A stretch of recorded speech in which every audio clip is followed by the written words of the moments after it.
Well, we got a good start on the sawmill shed here. This is a 15-foot, the whole thing is 16 from that end to that end, wide, from the inside the post to inside the post. This is about 15 foot, that's about 10 foot, that's about 30 foot, and that's about 10 foot. I did that because I plan to put the sawmill in there, and I'm gonna put my edger here. I'm planning on adding another 15 foot over here probably in the future. But down here, this is gonna be, I store my blades and all, and I did 10 foot right here. So we're in the south, but I'm probably gonna wall up right here some, so keep the wind from blowing, and because that's where we'll be standing, the workers and everything, me, whoever else I have helping me. This is a huge beam. It don't do it justice up there, but I put 3 2x12s together and a 2x6 on top. Yes, it's not the most pretty setup and everything, but hey, it works. And that's made out of southern yellow pine. My posts are white oak.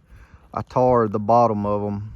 We buried them about 3 foot in the ground, and it is roughly 12 foot to the bottom of the beam to the ground.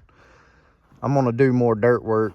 It's so dry, it hasn't rained here in about 2 months, which is sort of strange. Well, it's the time of the year. This is October the 15th, I think, somewhere right around in there. So it usually gets dry here, but this is the second year in a row it's been pretty dry.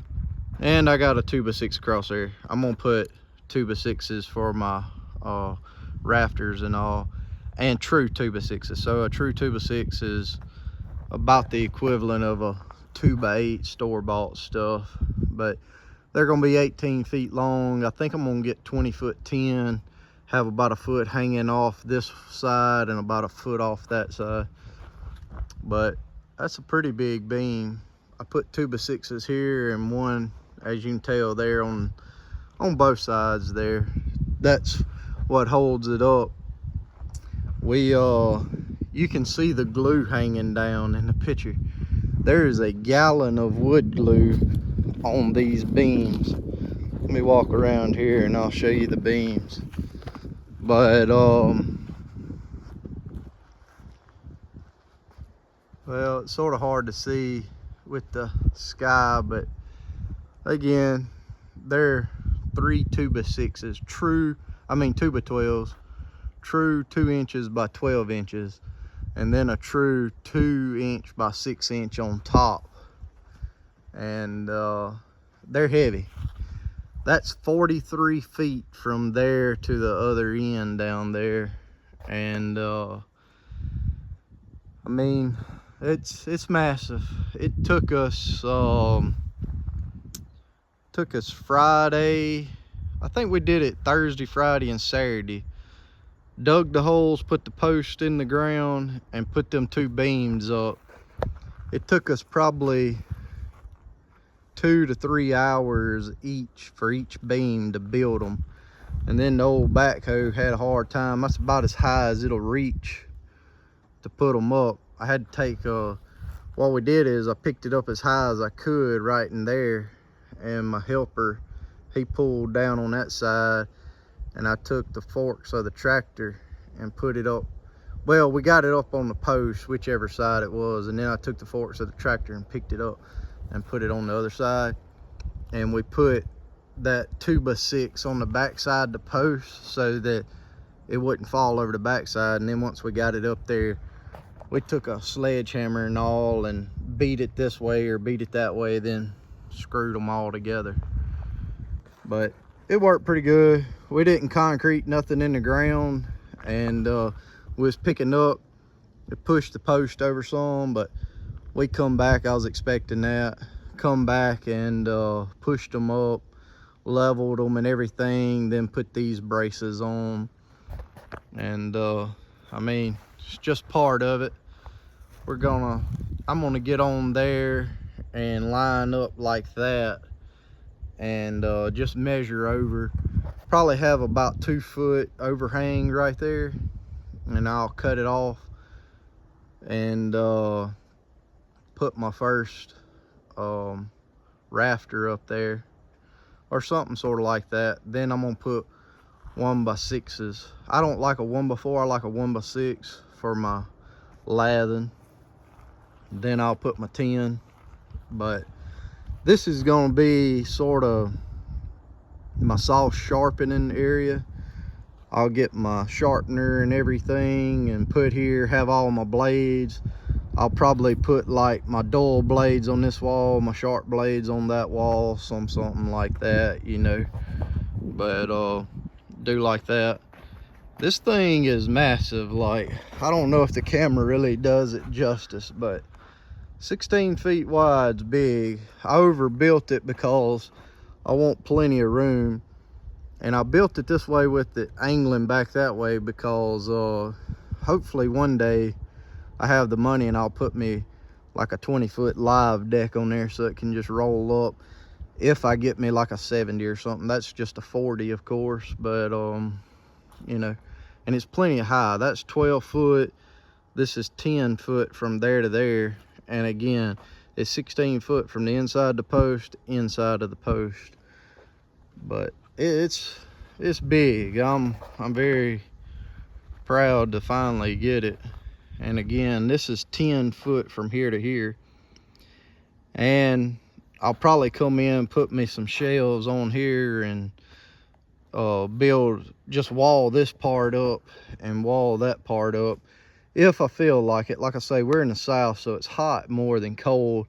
There's about, I don't know, maybe 30 days out the year, that's probably pushing it, probably more like 15 or 20, that is just so cold that you don't want to work, you know, down in the 20s and 30s all day long. And I got a deer process in place, and I probably won't be out here sawing then, won't care nothing about it. So we really want more airflow. But I still may put up a wall on this one no matter what, so I can put a fan, have a fan and blow on the sawmill from here and have one there blowing. And I'm probably gonna get a sawdust blower and put me another post down there. That's downhill from the bottom of this post to that sawdust pile at the base of it. That's probably a 5-6 foot drop right there. So if I get me another post and put down there somewhere, just get me a blower and blow it through and have it blow into a pile, maybe build me a back and the sides, that'll work. But I sort of like that stump there. That thing's huge, but that stump's as big as that 97 Chevrolet truck. I mean, that shows how much of a drop it is. From the bottom of that post to the, probably the bed, where the top of the tailgate is probably level. That's how much of a drop that is. And I could be off on that by a little bit. It's a good drop though. But that's what I'm thinking to do. But if I get the tongue of the sawmill right here where these posts are, I'm probably gonna put it in the middle-ish, something like that. May favor that side a little bit more. But I'm wanting to do that. And I got these, I went and picked these roller beds up the other day, and I plan to have it over that way a little bit and then have a border turn and kick it back and just have, you know, 30 foot of border return and run. And I may not add on here. I'm gonna fill this up with dirt. I'm gonna go all the way to where that tree is, probably, maybe not quite that far, and then I'm gonna slope it, you know. But I'm wanting to have my board return and then have my roller beds and shove it all the way down through here, have just a continual straight thing of that, and then have my edger sitting in here somewhere. And if it's good wood, you can just shove it down and, you know, shove it off in the stacks of 1x4s, 2x4s, whatever, you know, that we're cutting, have 2 or 3 stacks of it. But if it needs to go in the edger, they can kick it over here and shoot it in the edger, you know, type deal. But I think that'll work pretty good. You know, my edger's, what's that, it's about 16, 18 feet long, I think. Maybe it may not be that long, but it's pretty long. I think it'll fit here though. Again, I'm gonna haul more dirt in here, that way it'll be more level, and we can just kick our wood out. I plan to build me some like pallets and them go out that way, so the wood comes like this and then they take and lay it out like that. Then we can take a tractor and pick it up. And if it gets where I'm doing so much, I'd probably put rollers on the bottom of my pallets, build me some metal pallets, and then when they get full, we could just shove it out on concrete, roll it, take the tractor, pick up under it, and take it and go put it wherever after we band it. But I don't know if we'll ever get that big or not. I'll probably just have a couple, like 2 stacks here and then 2 stacks here. Like, most of the time all I do is saw like 2x4s, 2x6s, 1x4s, 1x6s, something like that, you know, something similar to that anyways.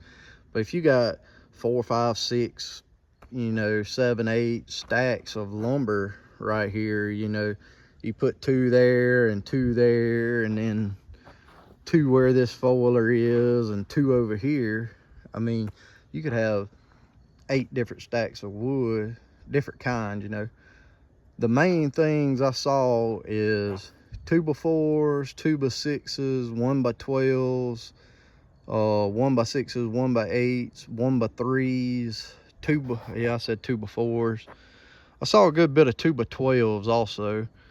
I don't know, that's the main thing I saw, but you know, it dictate what you know, if a customer brought and I had all these logs as a customers, and you know, they give you a list of 4, 5, 6 different things they wanted, you know, 1x12s, 1x3s, 1x6s, 1x8s, 2x4s, 2x6s, or whatever, then you could set it up and just stack them in here, you know.